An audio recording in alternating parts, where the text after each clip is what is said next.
All right, y'all. What's up, man? We're doing another live here, hitting it, and gonna hit a couple things just before the Christmas break. Make sure you guys got enough content to get through the weekend when you're in your cars, whatever you're doing. Thanks for checking us out. Always appreciate the support. I want to start off with the big question today. Just kind of the Saints got the game coming up against Tampa Bay, and the question is really the approach at quarterback. Which way was kind of the better way to go? You got Derek Carr making $150 million on his contract. He'll be about $30 million next year, about $30 million per year. Or Baker Mayfield, I believe, at $8 million. Is that the better bargain? And I think the answer to that is obviously yes. Right now, kind of given where they're at, Tampa Bay's probably gotten a lot more out of Baker than anybody would have gotten out of him. A little bit unexpected with kind of how that has went. But Derek Carr has probably underperformed and underachieved relative to the expectations. And I think that word is important, expectations. Like, these guys are probably both on very similar tiers right now as quarterbacks, but one of them is making significantly less money. And when you sign Baker Mayfield, you don't feel like you have huge expectations of winning your division. It's kind of one of the moves you make where if everything goes right, maybe you get in there and everything works out. With Derek Carr, when you sign him for that contract, that number creates a level of expectation that's much higher than what you had with Jameis Winston. And I know a lot of people on Twitter that like to tweet about Derek Carr and defend him a little bit came at us and we're like, well, yeah, but he's probably the 15th best quarterback and that's how he's paid and all this stuff. So it's not fair to compare him to Baker. But my thing with that is I feel like it's almost an insult to not give him expectations. I think Derek Carr was supposed to raise the level of this team. And maybe he has in some regards a quarterback, but not enough to where it's a meaningful difference. So it's interesting to kind of look at these two guys, see where they're at in their careers, see what they're doing right now, and wonder what the better situation would have been. And for those still kind of looking at it, Derek Carr has completed 63.5% of his passes, 3,315 yards, 24 touchdowns, 8 interceptions, quarterback rating of 94.7. His team is 7-7 right now. Derek Carr's team obviously is 7-8. 67.4 completion percentage, 3,417 yards, 19 touchdowns, 8 interceptions for Carr, 93.6 quarterback rating. Kind of the same guy. Carr might be doing a little bit better in the Tampa offense, maybe with different play calling. Maybe Baker's numbers would go down in the Saints offense, different play calling. And the big thing here is pressure. And that's where Derek Carr has had issues this season. 67 on 144 under pressure for 812 yards, 1 touchdown, 3 interceptions, completion rate of 46.5, QB rating of 58 when under pressure. Baker also, though, has very, very similar issues. 68 of 151 for a 45% completion rate, 906 yards, 6 touchdowns, 2 interceptions. So how much different would it be? If he's facing the same amount of pressure, I think you're seeing a lot of the same issues. So it's kind of interesting to see where they're at. Make sure you guys are loading up your questions in here. Going to go through this and answer questions as we hit it. Appreciate you guys always for joining us in this stream.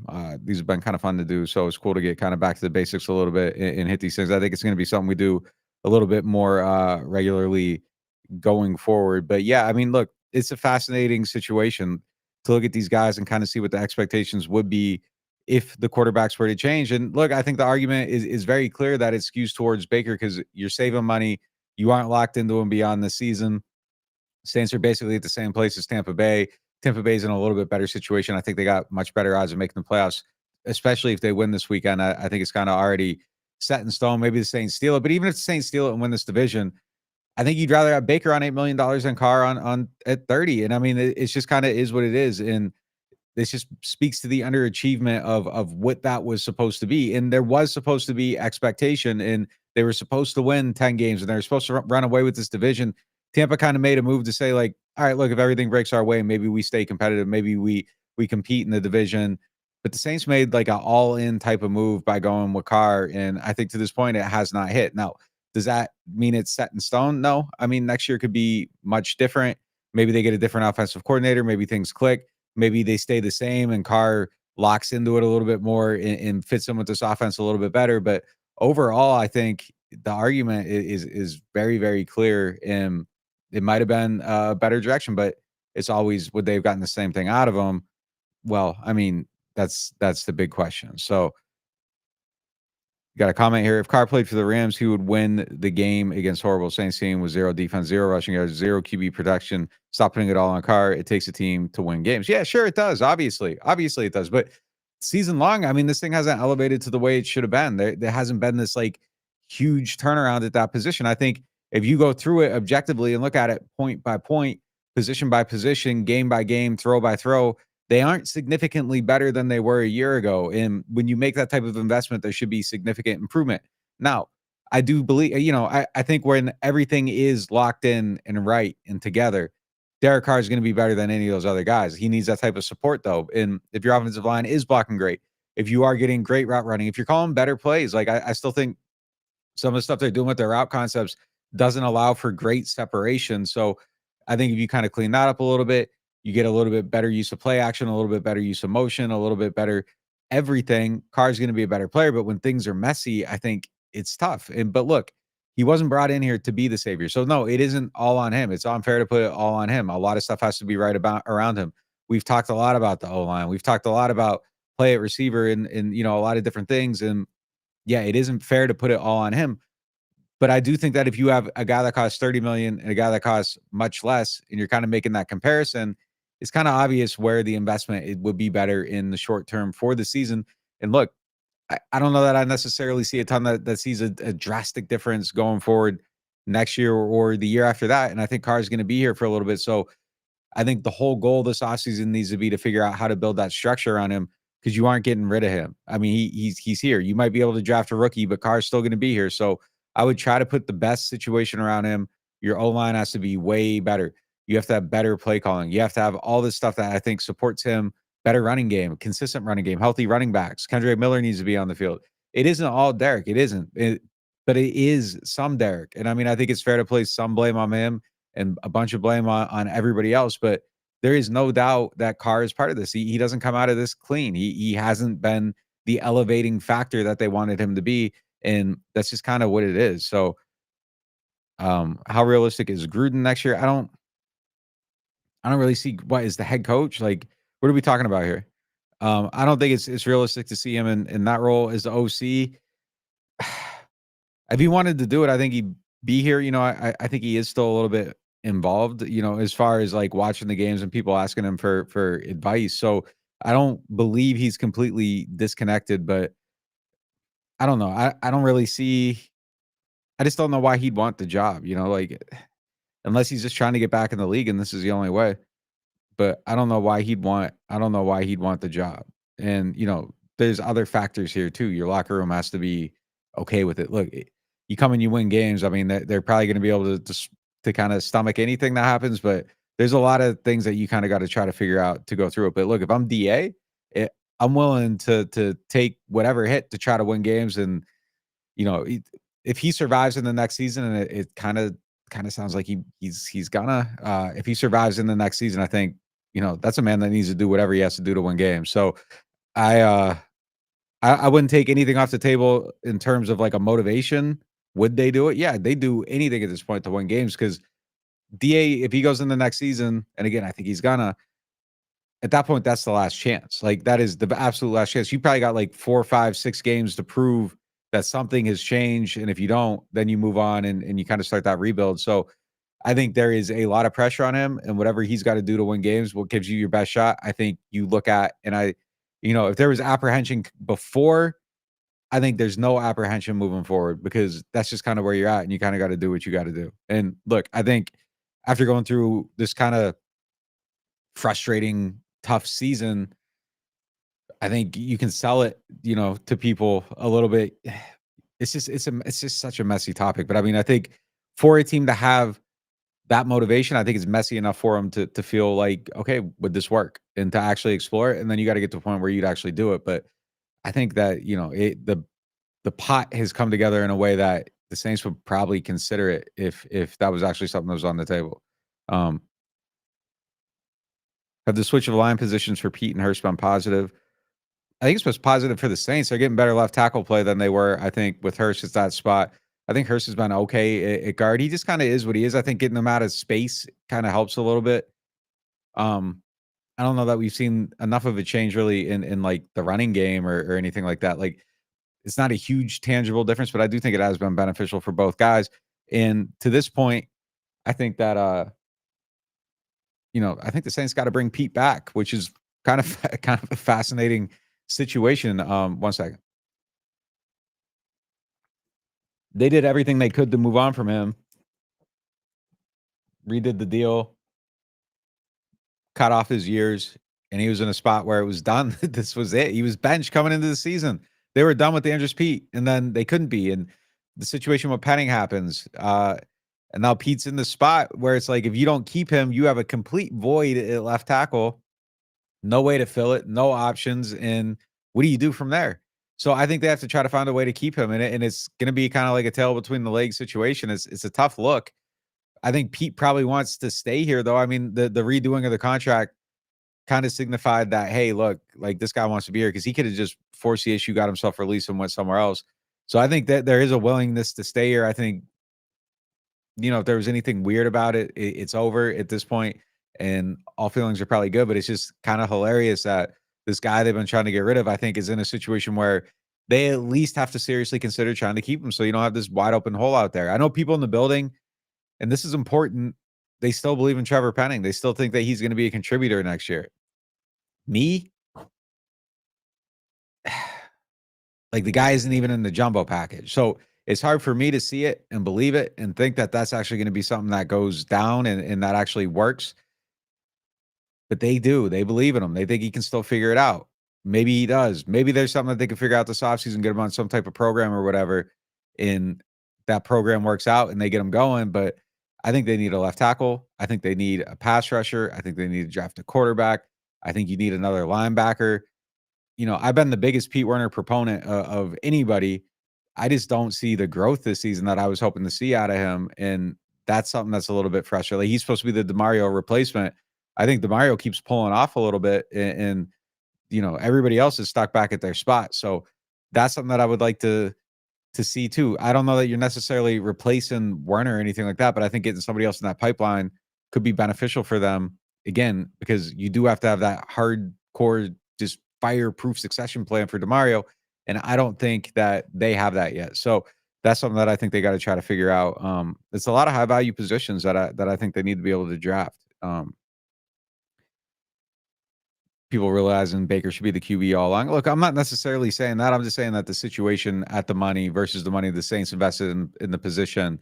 But Baker's almost cheating right now because he's kind of like the best case scenario for that $10 million or less quarterback. Most of the time, you don't get what you're getting out of him.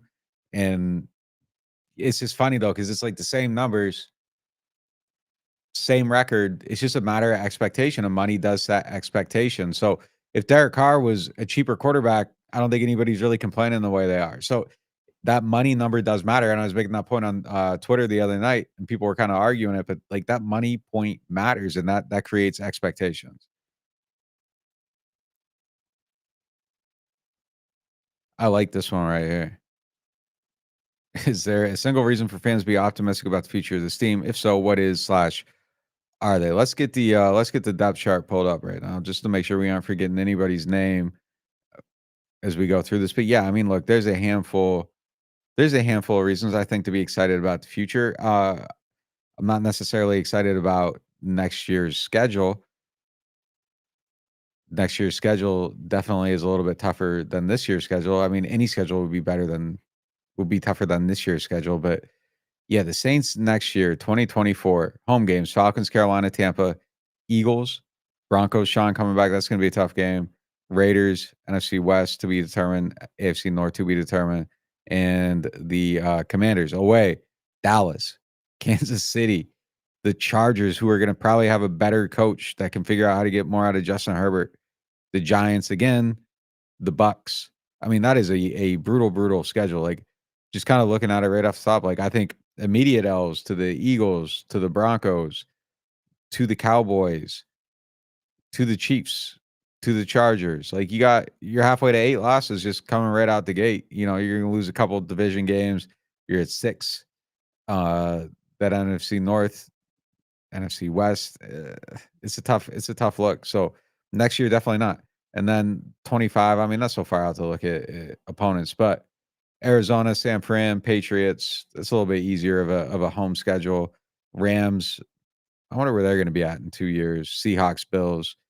So I mean, next year's tough, man. On paper, big time. So reason to be excited about the future. Chris Olave, obviously, man's just a great player. I think easily at some point he's gonna have a 1,500 yard season.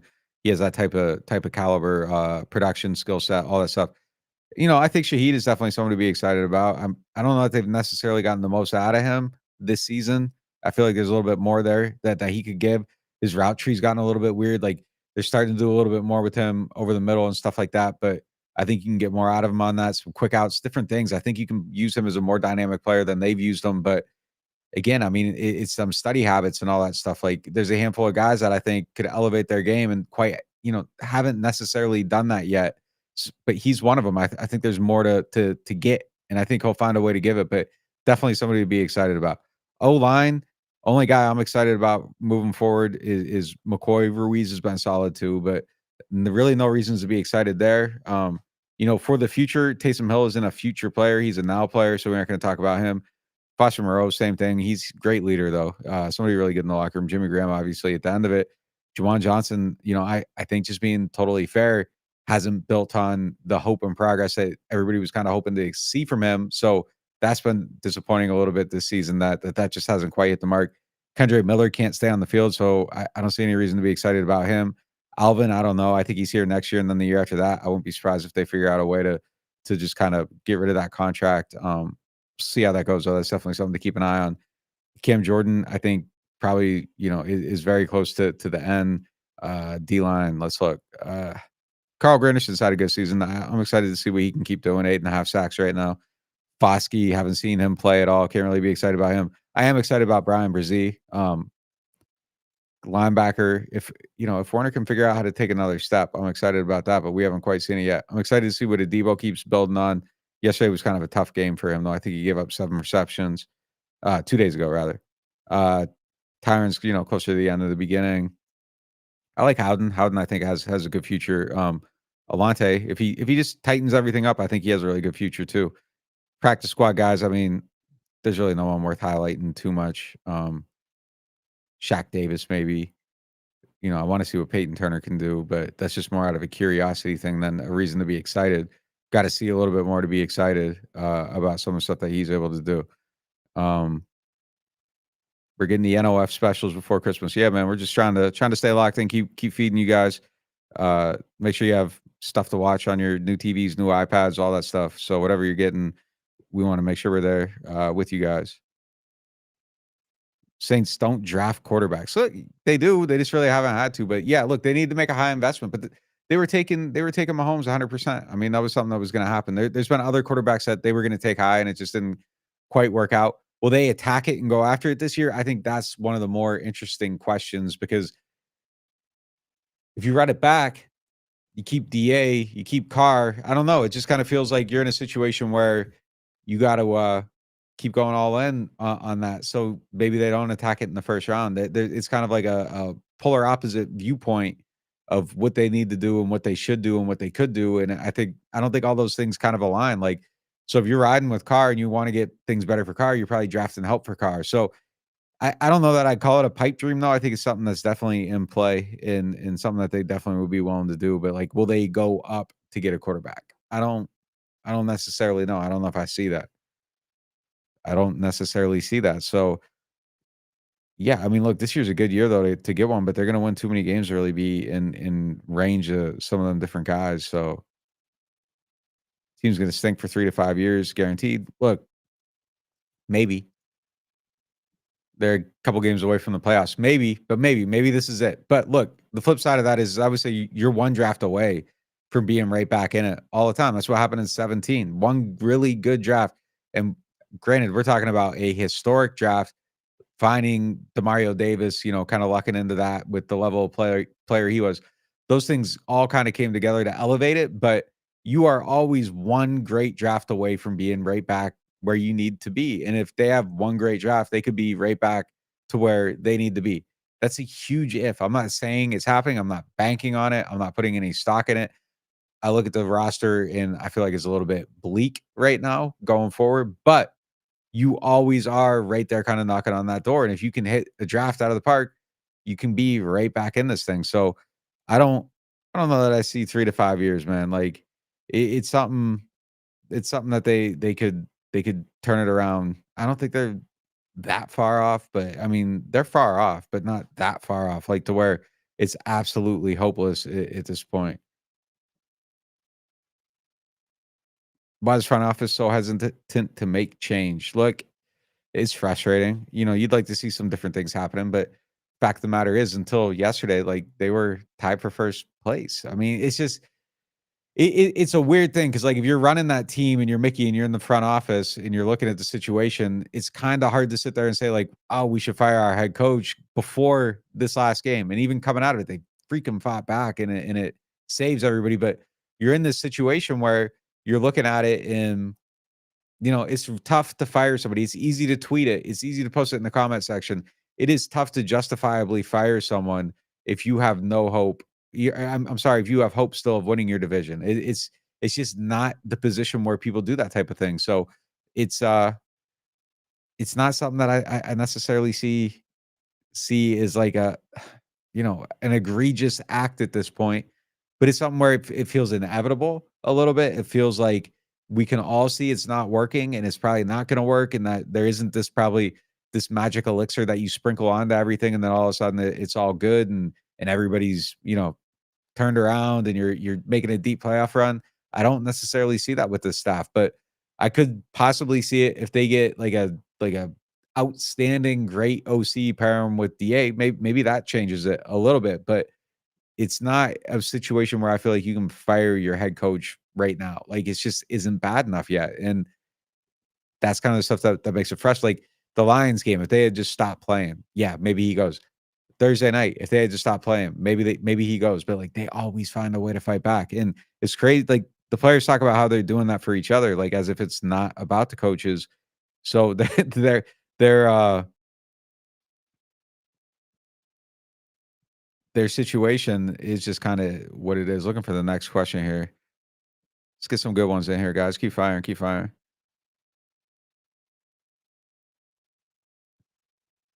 No one wants to work for DA. That's the problem as far as OC. Look, I think that's a little bit unfair. Like the situation last year, they had trouble finding an OC, but who was gonna take a job where Andy Dalton's your starting quarterback or nobody. Um, you don't have a quarterback at all. Like there's just really nothing to latch on to. Mike Thomas, you had no idea what the situation was coming in the year. We don't really know what the situation with Mike is going in the next year. I bet he leaves. If I had to put money on it today, that's kind of what I would bet on. But there's at least a little something here to work on, and I think you can get an OC. But yeah, they're still in the same situation where, and look, there was what 15 of them changing jobs last year that had to get hired, and Saints were probably the 15th best job if that's what it was. So I don't think they're necessarily that low down the totem pole this time, but it is a situation where I think there are better spots to go. Like they aren't going to go out and win a battle for the top OC job probably because there are more desirable situations to be in, but it's not a spot where it's like no one wants to work for DA. I think that's a overblown talking point. There's only 32 of these jobs. Like somebody wants to work for DA. Somebody wants to be an OC. Someone that's not an OC wants the opportunity to be an OC. And if you can find someone that's better than the OC you have, that person will take that job because they want the job. Like everybody that's a lower level offensive assistant wants to be an offensive coordinator. So you can definitely go out there and get somebody. That's just like a little bit too much hyperbole for me, but last year they had candidates and they didn't necessarily have the one that they felt best going with. So they decided to run it back with the guy that they have. Chris Olave trade request is gonna hurt too. Look, I'm telling you, I do not think Chris Olave is a disgruntled man right now. I don't get that vibe from him. Maybe earlier in the season there was some friction. I don't get the vibe from him at all that he is a disgruntled guy. I think that's all water under the bridge to him. I think he's in a good place. I think he likes his role in the offense. I think he likes his chemistry that's built with Carr. I think all that is in the past. I don't think there are issues there. I feel very confident saying that. At one point I would have said maybe so. Right now I don't see it. I don't see it. So I think Chris is gonna have a great year next year, to be honest. Like, just being healthy, having all that kinda weird stuff behind him. I think he went through some good growing pains this year. So yeah, that's a good thing. How long do you think Carr is gonna stay a Saint? I understand his contract has 2 yearish of guarantees, but we gotta extend him for cap reasons, so I guess at least 3 years. Alright. It's at least a couple more years, I think. I mean, you can always get rid of somebody. You can always get rid of somebody. So I wouldn't say that it's just kinda like there's no chance that he's ever moved, but I think it's a low chance that he ends up being moved, anytime soon just because of the way, again, that contract is set up, and he has $60 million remaining in guarantees on his contract. Going into next year, he would have $52 million of $52.8 million of guarantees on his contract. And you have that $30 million base salary with him. So that's going to end up getting restructured. So they'll add another year to the contract. So that'll go out to five. They'll take $24 million off of this year's cap, pushing it into the future. So now you have $76 million of cap with him, guaranteed, stuck to him, isn't going anywhere. It's part of the deal. And then you go to the next year, it's another $30 million. Plus, you have everything else that was already on the books. So you start pushing that money forward. It's going to be tough to see him actually going anywhere anytime soon. I think he's going to be here for a number of years. And, I know people are kind of like looking at it like, man, I wish they could move on. I don't think that they're going to have a very good chance of moving on from him. Will Lattimore be here long term? I think this is a great question. I think this is a great question. I mean, the Saints should have every incentive to keep him. I don't think that he's like any type of malcontent or anything in the sense of affecting the locker room. I think he's a great locker room guy. Actually, like players love him. They feed off him. They go, they they just rock with him. I mean, that's just kind of who he is. And he's another one though. It's going to be tough to if you ever wanted to move on. Like, I just don't. I don't see it really. I don't see it. He's got what, it would cost 5 million more next year. Yeah, I mean, I don't think he's really going anywhere at this point. I mean, if you were to move on, it would maybe be 2025. At that point, you only have $8 million. I'm sorry, $20 million on the cap, but you would save $8 million if you were to cut him. By the time they get there, though, he has a $15 million base salary in 2024. Again, they probably spread that out over multiple years. You start cutting it down, that pushes money forward. I just don't. I don't necessarily see it as a thing to where they're going to be able to move on from him. I don't see why they would, unless the situation. If there is a if there was some type of situation involving Lattimore that kind of put him at odds with people, I could see that maybe, but I don't think there's anything that serious going on right now. He's just been away from the team for a little bit with the injury. I've seen his car in the parking lot, so I think he's been back in the building. So it's he's around. I don't think there's really anything too much to worry about with that situation at this point in time. It just always takes him a little bit of time to get back from injuries. So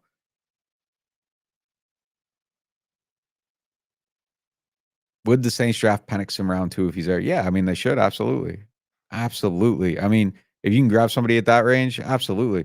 I think you got to do it. I firmly believe DC would succeed with structure. Pete Carmichael is as bland as it comes. I think that he would do a better job in a more I don't know, more stringent situation. I think if he was in a situation where there was more forced accountability for some of his underbelly and warts and all that stuff, I think that he would probably play better football. I don't think Gruden accepted a lot of that stuff. I think he made him ultra accountable, and I think he ended up playing his best football with him. So I think that that's where it should kind of be. I think you should be pushing him, making him take the blame, making him take ownership of his situation. And I don't know that that's necessarily been a thing. So that has been one where uh, you would just like to see that push instead of he goes up there, something bad happens, and everybody's throwing him bail. I just don't think that's the right way to do it. I don't. I know other people see it. And I think the best way to get more out of him is to push him. But if he can't handle it, he can't handle it, and you kind of got to manage people how they got to be handled. So it's a it's a tough situation. But I doubt Gruden. I doubt Gruden let him get away with a lot. and I, you go look at the numbers. The numbers are what they are. Playing his best football there. So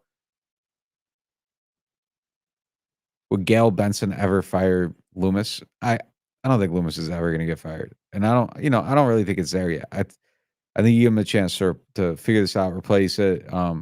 Loomis is almost, it's a different setup there. It's a different setup with the Saints. I don't think Gail Benson would be the one making like a huge decree. I mean, obviously, she's the one who makes the decisions, and it comes down from her. But there's a cabinet of people too that I just think that there would be a lot of discussion on things like this. So I don't think that would ever be like an emotional decision, or just a fly off the handle type decision, which is a little bit different than I think other situations in the NFL with their owners. But I think that's also one of the things that makes the Saints an attractive place if you're a coach. I think it's a place that makes it attractive if you're anybody that in that capacity, a scout, a front office person, because they are going to be patient, probably to a fault. You're probably going to get more life than you should in a lot of situations. Mickey isn't, I don't think, anywhere near that. Like, he had a really good run with Sean. They've had some ups and downs here, but I don't think you fire him for any of this. I mean, that seems a little bit just too far down the line. For that to happen. I think you give him a chance to get the next coach, and then if that doesn't work and you kinda just hit this, like, skid, at that point, I think you start looking at things. But I think Mickey's done enough to earn the right to either, A, wait out this situation, or B, go out and find a way to replace it and make it better. Whether that's next year or not, I think he deserves the opportunity to be able to try to do that. Alright, let's find one more here, and we'll wrap on that. What happens if the Saints don't change anything? They run it back. They run it back with the same exact guys, and they hope that they get better results against a tougher schedule. I don't know. I mean, look, you'd have to go back and put a lot of different support around Carr, improve the roster, all that stuff. So, reason the Saints hired Dennis Allen was for his defense. I agree, and it hasn't been good enough. So, I mean, that's the biggest argument I think against him. Why doesn't the media ask Derek Carr about his mental clock in the pocket? We've asked Derek Carr a million questions about how he handles pressure and all that stuff. I mean, if the guy doesn't want to answer it, he doesn't want to answer it. There's really nothing you can do with it. Would the Saints have a better record or worse with Jameis as a starter from the jump? I don't know. I think that's a fascinating question. I think you got to replay it. Probably a little bit worse. I mean, look, they aren't blocking better. They aren't doing anything. And I think at that point, maybe you start to throw some picks. I think one of the best things Derek has done this season is kind of avoided a lot of that stuff. So, um, he hasn't made a ton of mistakes, and he hasn't lost them a ton of games. He just hasn't necessarily done enough with some of those situations that they have. So, all right, we're gonna wrap it up on that. Appreciate you guys. Hope you all have a great Christmas. I don't know when we'll see you again on the stream, but we'll get one going again. If not, we got a show coming to you live Wednesday morning, and make sure you check out everything on NewOrleans.Football. If you aren't signed up for the site yet, hit the code NOF, save 20% on your first payment, 720 on a monthly subscription. Then on the first payment, it costs 720, $71 for the year. Pretty good value. We got a lot of cool stuff coming your way, and we'll talk to you next time.